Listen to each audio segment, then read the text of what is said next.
Good morning guys, Teacher A here and welcome to Gurong Pinay sa Amerika. So for today, ang lesson natin ay quadratic equations, word problems. So ibig sabihin, saan ba ina-apply ang quadratic equations sa totoong buhay? So magsasagot tayo ng dalawang word problems na pinadala ng dalawang magkaibang members ng ating community. So tulad na sabi ko sa inyo, pwede nyo ako padalan ng mga worksheets or ng mga modules nyo na pwede natin gawa ng tutorial video. Katulad itong dalawang members ng ating community. Okay? So let's start with number 1. The length of a rectangular floor is 3 meters longer than its width. The area of the floor is 54 meters squared. So formulate a quadratic equation which represents the situation and solve it using the quadratic formula. So, medyo maliit lang yung sulat ko sa word problem kasi medyo mahaba yung ating solusyon. Okay? So, first step, kailangan i-represent natin yung width at saka yung length using variables. Okay? So, let x be, so base rito, the length of a rectangular floor is 3 meters longer than its width.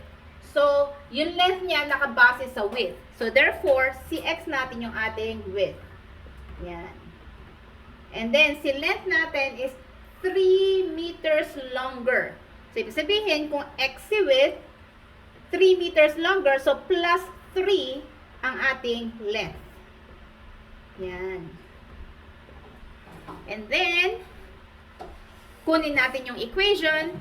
In solving for the area, ang formula lang naman ay area is equal to length times width. So, ano ba yung area? Base sa given, it's 54. So, 54 is equal to, ang length natin ay x plus 3 times width, ang width natin ay x. Okay? Now, isolve natin yung right side by distributing x doon sa nasa loob ng binomial.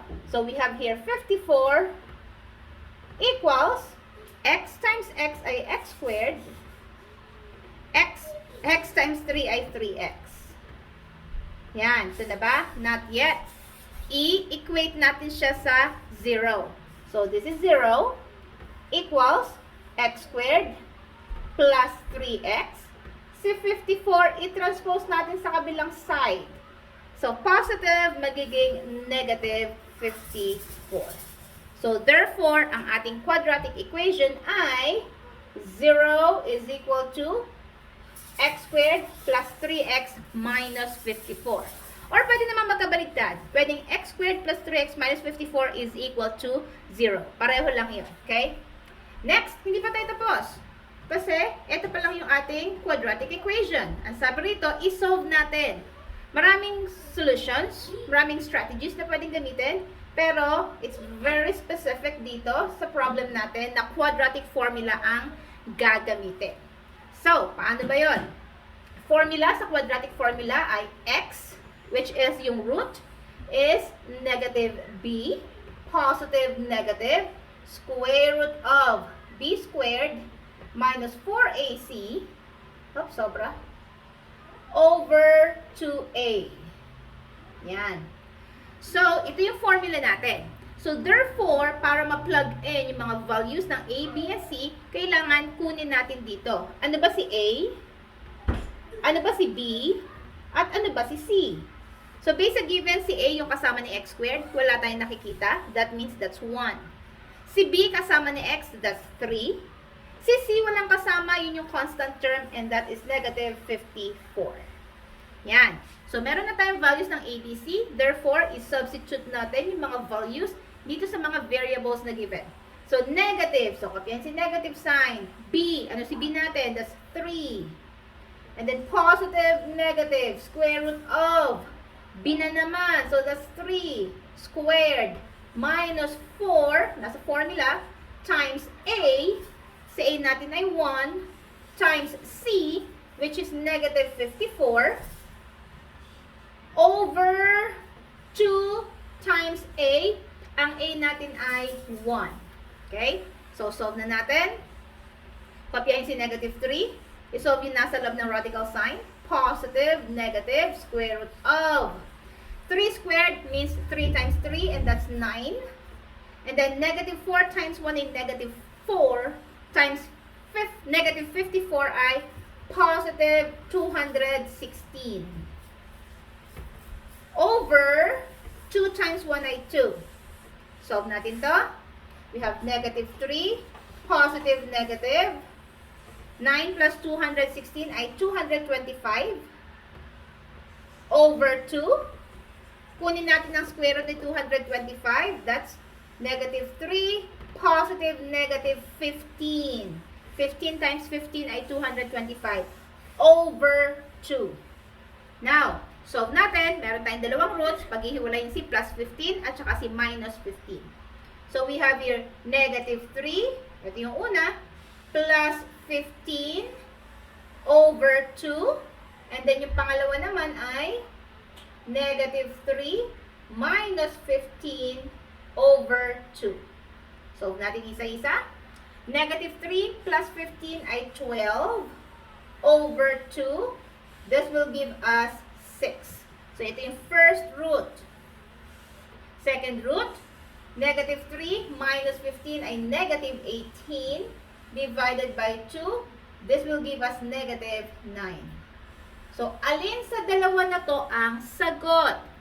So, since ang word problem natin, it talks about yung dimensions ng rectangular floor, therefore, ang gagamitin natin ay ang positive root. Na paano natin malalaman kung tama tong positive root na to? I-check natin. So, ang width ay x. So, ang width ay x, and x is equal to 6. Now, to solve for the length, ang length natin ay x plus 3. Papalitan lang natin si x ng 6. So, 6 plus 3, this will give us 9. Now, tama pa si 6 tsaka si 9. I-double check natin. Let's solve for the area. So, area again, so this is checking, is equal to length times width. Ang area, based sa given, ay 54. Equals, ang length natin ay 9 times 6. So, 54 is equal to 9 times 6, that's 54. Therefore, tama ang sagot natin. Wherein, width ay 6. That's the value of x, yung positive x. And then, our length is 9. Okay? So, that's it. Let's move on sa ating example number 2. So, ang given ay, the width of Alea's rectangular bedroom is 7 less than twice its length. Its area is 30 square feet. Find the dimensions of the bedroom. So, ganun pa din. So, first step is let x. Ano ngayon yung x natin? Si length ba or si width? Check natin. So, let x be, ang sabi rito, ang width ni Alea, ang width ng bedroom ni Alea ay 7 less than twice its length. So, yung width nakadepende sa length. Therefore, si length ang ating x. Okay? And then, yung width natin, ang sabi dito is 7 less than twice its length. So, twice the length. Kung ang length natin ay x, ang twice x ay 2x. Twice ng length ay 2x. Tapos na ba? Hindi pa. Says 7 less than. So, minus 7. So, eto ngayon yung ating width.